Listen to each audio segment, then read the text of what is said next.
What is the worst way you've ever heard of someone dying? In the recent earthquake in Turkey, a woman and her baby in her arms got stuck after their building collapsed. They were able to talk to and hear outside but unable to come out. People around were trying to relax her, saying the help is on the way. The weather was extremely cold. After a couple hours, woman said, "Leave me. Go look for other people. My baby is dead." And she waited to die with her baby's frozen corpse in her arms. Makes me get the chills.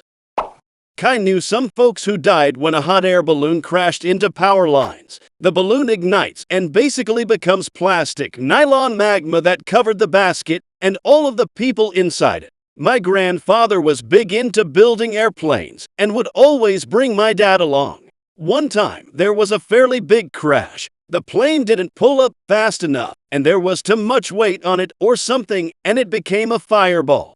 Both passengers were able to leave the plane, one wearing polyester, nylon, and the other was wearing cotton.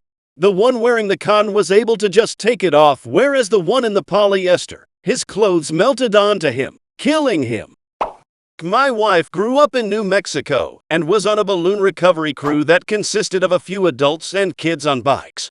They rode over a descending balloon and watched it hit the power lines. One guy jumped out the balloon and grabbed the lines to hang on and fried, according to my wife's eyewitness account.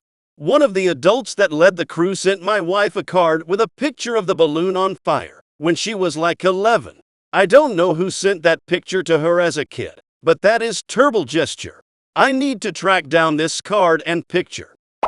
Kai saw a video once of a block of flats on fire somewhere. On one of the balconies was a young girl's legs, must have been about 4 or 5 years old, dangling through the frame of the balcony fence, just lifeless, while her body was up in flames, and you can just hear screams and crying from people watching helplessly from below. I've seen some messed up stuff on the internet, but that clip was something else. Also saw a clip of the aftermath of a shed fire.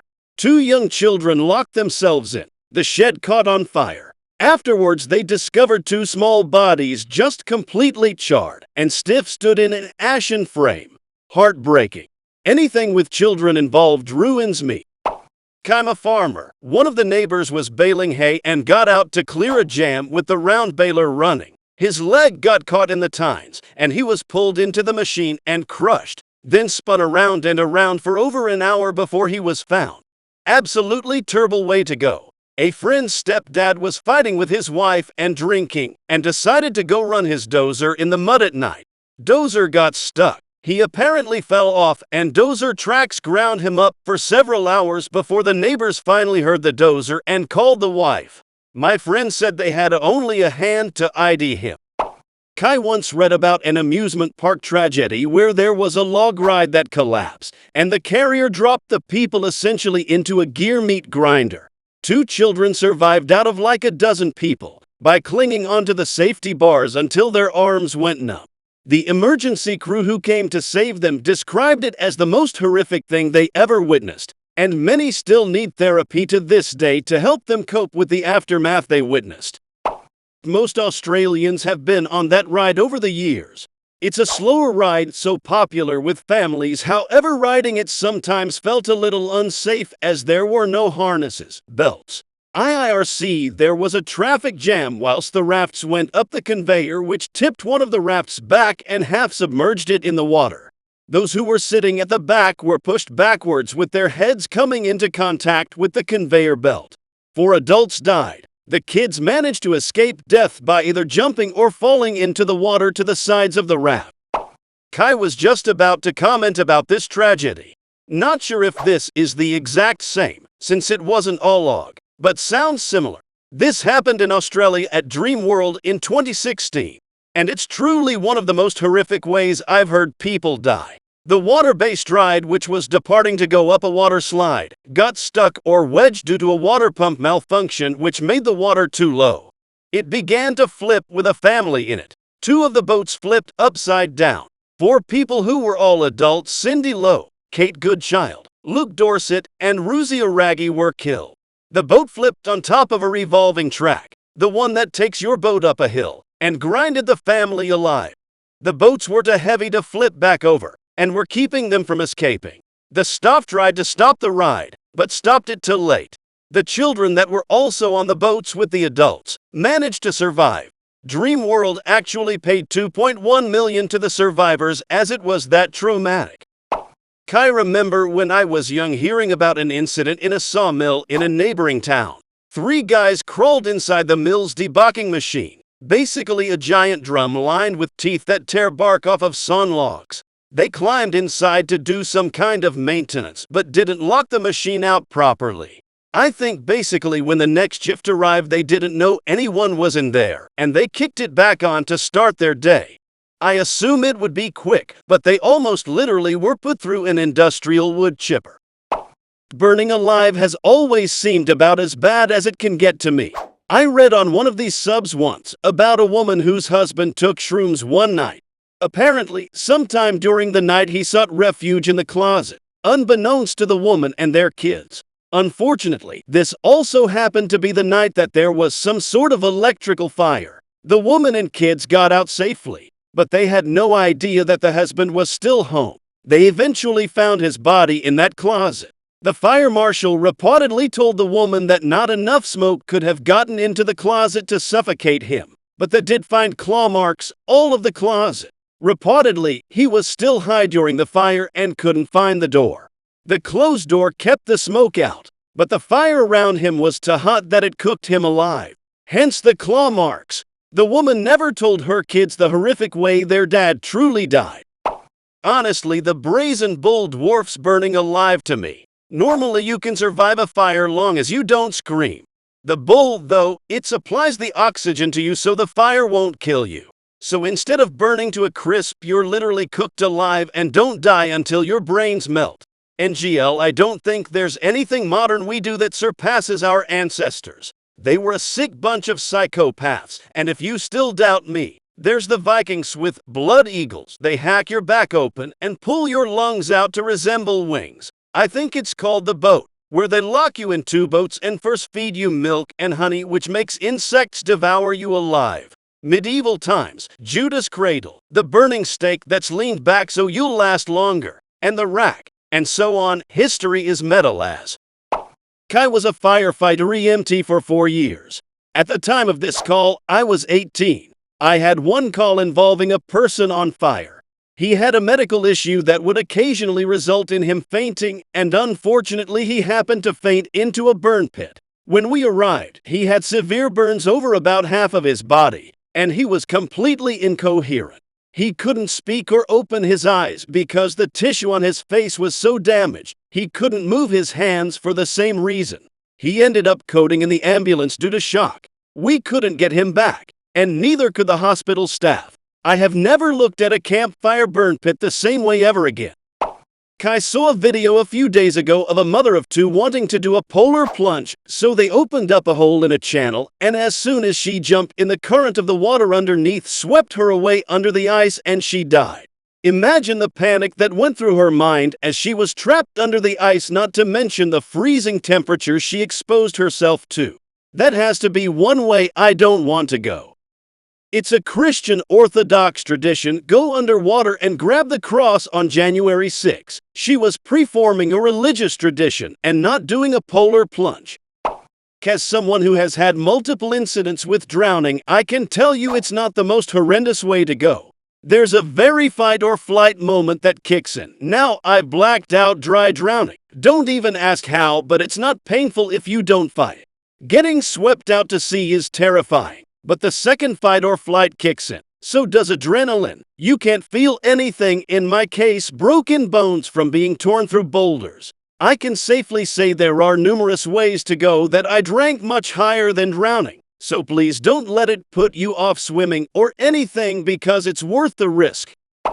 Man got trapped in his closet by a fallen cabinet. He was recluse, so nobody was coming to check on him. He realized he had to save himself, and broke through the ceiling and broke a pipe off, intending to tunnel his way out. It was a water pipe, and cold water started hitting down from above. It was several days before he died, trapped in the closet with water beating on his head. The only reason he was found was because the neighbors stopped hearing him banging for help, and suddenly got nervous and called the police to check on things. Secure your heavy furniture, y'all. The thing not mentioned here was that he had been through a very traumatic breakup with his girlfriend before he became reclusive due to depression. Then he started to perk up and thought the best way to put the memories of his girlfriend behind him was to get rid of the stuff she had left at his house. He had gone to the closet to throw out the clothes she had there. It was an unsturdy piece of furniture that closed the door and trapped him in the closet. From what I hear, the neighbor had no clue that he was calling for help, only that the neighbor stopped hearing an unusual digging sound in his house. In my own personal life, my mom knew a girl who was killed by a group of young guys who were driving drunk. I forget the specifics of it, but essentially she got hit by the car and was dragged a number of miles while hooked onto the back of it, with the friction essentially burning her skin off. I'm guessing the driver of the car left her body at the side of the road and ditched her clothes in the sea. He got charged with manslaughter or something eventually, but he came from an upper CL, old money family, and his dad helped him with his court case. He now works as a chef in a local restaurant, which of course my mother refuses to enter. This was a long time ago, by the way, probably early 70s. Kai once swallowed a Kalamata olive without chewing it and didn't realize it still had the pit. It got stuck just before my esophagus, trachea split, and I was terrified. It wasn't blocking my windpipe yet, but I also couldn't take a breath because I was worried I didn't. And it was too big to swallow normally. I just froze and sat at the table, unable to speak, and figured I was either going to die or pass out and wake up in hospital. I was so shocked I didn't even think to make any gestures or do the universal choking sign. I took a moment to steel myself, and then I swallowed really forcefully, and somehow I got it into the correct pipe. It hurt so bad going down, but it made it all the way, and to say I was relieved would be the understatement of the year. Kai was up late one night and hungry, and decided to make a baked potato. Took my first bite in the kitchen and started choking. Every time I coughed up a little, I thought I'd be able to get a little air, but no. I'd go to breathe in, and I could feel it sliding down again, and nothing got in. I don't know why I didn't wake my husband up. I walked into the living room where he was asleep on the couch with my plate because I wanted to eat it and watch TV gagging and trying to cough up the potato. I could feel it sliding up and down and would just spit out little pieces, but never got any air. Finally, I gagged it up, and my husband woke up from the sound. I was so nonchalant while it was happening, and never thought I should wake him up for help, but once I actually got it out, I just started bawling. He was so confused. As someone mentioned, Hisashiochi was quite cruel due to the prolonged suffering. However, there are a few other notorious cases that were quite gruesome. Nutty Putty Cave Incident. There was that guy who got stuck headfirst in a narrow path in a cave. Even though people tried to rescue him and nearly succeeding, he died in the end due to suffocation after 28 hours. James Prout, a vulnerable man tortured for weeks and ultimately killed by some sickos, which can nearly be described as cult-like. Bifford Dolphin Accident. 5 saturation divers on an oil rig were killed because one of them made a mistake in which the diving bell was disconnected from the living chamber before the living chamber was closed properly, which led to an explosive decompression, which means the crew members literally just exploded in an instant. They probably didn't feel much, but it was pretty gruesome. Junko Furuta. For me, the most disturbing one because of how vile her death was. She was just 17 years old and got kidnapped by some classmates. She was held hostage for 44 days. During that time, she was raped repeatedly and also beaten and tortured. I will not go into detail here, but one of the perpetrators apparently lost a game of mahjong and then decided to let out his frustration on Junko by beating her and ultimately setting her on fire, leading to her death in the end. It really must have been hell. The case was highly discussed because a lot of people thought the sentences for the perpetrators was too low for what they did. Also, apparently, one of the perpetrators' mothers actually had the nerve to call out the parents of the victim for ruining their son's life, which just adds to the insanity. I remember this video of this guy in a factory. He was near a machine that was like a huge cylinder, and it was spinning and had these metal grips all around it. I think part of his uniform sleeve got stuck, so he immediately tries to pull it out before his arm is ed into the machine and crushed, ripped apart. And then his entire body gets pulled into it while the machine spins faster and faster and flings his body parts all over the area he's in. He's doing that for a good 30 seconds before another worker runs over and stops the machine. His entire body was literally vaporized and torn apart and flung everywhere within 15 seconds of his arm getting stuck. It was insane. Back in the early 90s, a pilot landed his O-58 helicopter in the desert, hopped out with a delivery of documents, and while looking at said paperwork, walked around the back of his aircraft and into the tail rotor blades. It tripped him from low in the ribs up to his collarbone. It took 20 minutes for a medevac Black Hawk to arrive, package him up, and depart for a hospital. He died in surgery. He was completely aware the whole time. He was in unbelievable pain even after medics hit him with morphine. Twice. It's a memory that often resurfaces for a variety of reasons. One of my favorite uncles died alone at home from a severe clotting disorder because he couldn't afford his medication. His whole leg was purple from solid blood clots. He didn't tell anyone he needed help getting his meds, and it breaks my heart to know he was crawling around his house, sick, in pain, and dying until he finally passed. He acted like things were fine on the phone. It was the most awful death circumstances I ever had to experience in real life besides my cousin getting run over by a train, but I'm not familiar enough with the details on that. Kai had a distinct cousin drink himself to death, but the details are far more gruesome. He was an abusive post-alcoholic, lost every job he ever got, and eventually chased away his wife and son. Eventually he ran out of money. Apparently his wife was keeping them afloat, and when she left so did her money. He decided it would be perfectly okay to drink homemade liquor from the back of some hillbilly's truck. After a year of this he was found dead in his kitchen, choked to death on his own blood because multiple ulcers pokes in his throat, later to be caused by the alcohol he was drinking. We had a 16-year-old admitted to critical care after attempting suicide via shotgun under the chin. Managed to cleanly obliterate his entire jaw, mouth, nose, eyes, and forehead, but somehow didn't do enough damage to the brain to immediately kill him. He was moaning, trying to gasp for air through the blood, bone fragments, and minced tissue in his lungs. He lived just long enough to regret his decision. Remember, suicide is not an easy way out. More often than not, it is slow and excruciating, and you'll have plenty of time to wish you hadn't done it before you finally die. Well, when I was younger, I had been in the back seat of a car accident. I was hitchhiking with a friend. We were picked up by two mid-30s guys. It was late, so we hopped in. They were hot railing ecstasy off the dash for part of the drive prior to crash. Passenger in the front seat had their seat belt looped behind them. When we crashed, he made it halfway through the windshield before the airbag went off and crushed his body against the roof while being partially out the gully. He did not die instantly. We were not where cell service covered. We had to walk back up to the highway and about a kilometer to where we could get signal, and then head back to the crash, listening to someone choke out and drown on their own blood. That's a memory that sticks with you. My professor just told me about a torture type where the torturer would take the intended victim and soak their feet in salt or sugar water and get a goat to lick the feet.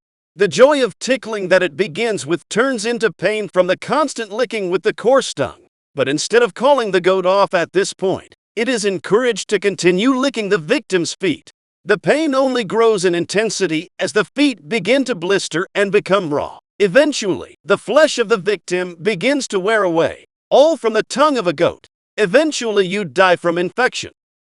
Kai heard it on the Hardcore History podcast with Dan Carlin. But in WW1, there was a soldier who was walking across no man's land. This was shortly after battle was over. He's walking when his foot gets caught in the mud.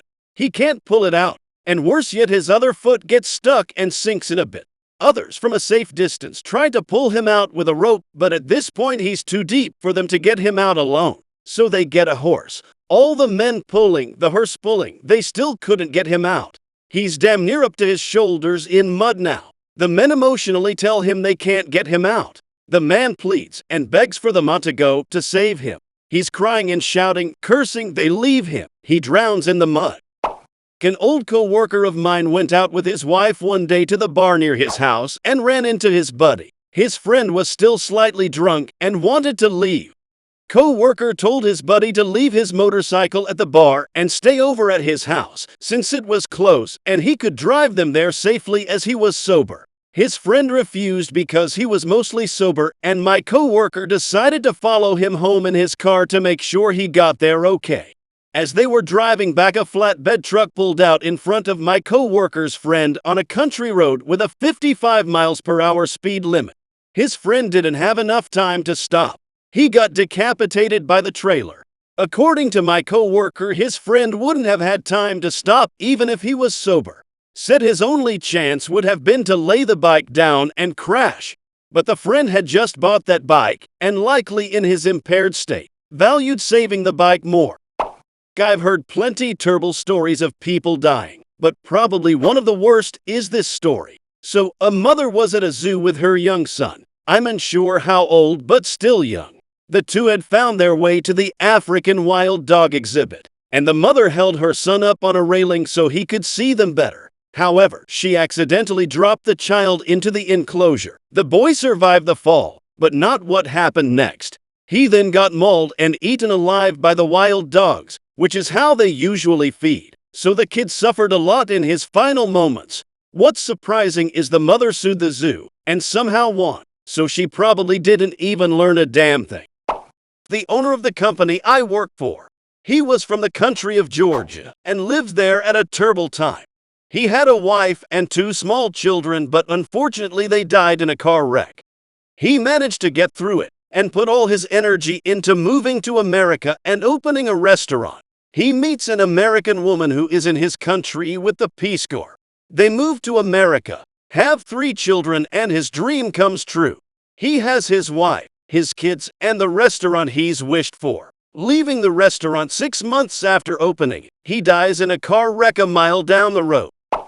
I'm an IQ nurse with 14 years experience in critical care and was also an autopsy tech for my local county prior to my formal education. The one that sticks out to me is when there was a case where 2 bodies were brought in from a fire that were seared together from the flames.